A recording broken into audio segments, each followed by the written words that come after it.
मालकानगिरी जिला खैरपुट ब्लॉक अंतर्गत गोटीगुड़ा ग्राम निकटस्थ रास्ता उपरे थिबा कलभट्टी भुशुड़ी पड़ी।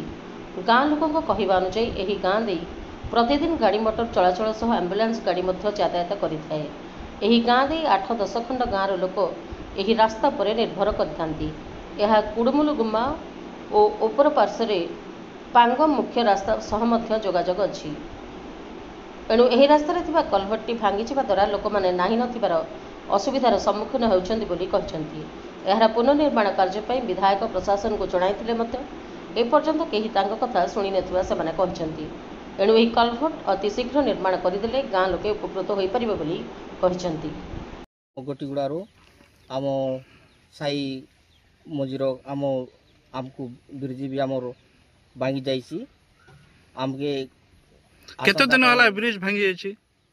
ब्रिज भांगी एलानी गोटे 4-5 मास कोन ऊपर होई गलानी।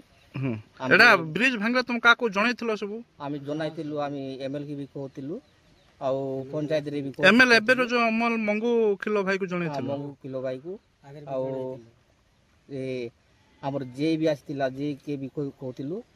आमके एबे हमर साई मझीरे गोटे एंती हमर ब्रिज भांगी जाइए।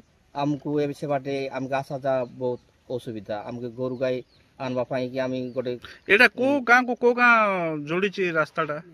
ए रास्ता हमर गोटीगुड़ा आरी हमर से सिकपाली कॉलोनी जोड़ी छि। तमर मुख्य रास्ता एडा? हां रास्ता। ए रास्ता रे एम्बुलेंस फमला सब जीवा आशा कर छै। जीवा आस्ता हो सिकपाली के जागा जामगुड़ा ते मल्ललगुड़ा ते ए एम्बुलेंस काइटा किछि आस पारु नै।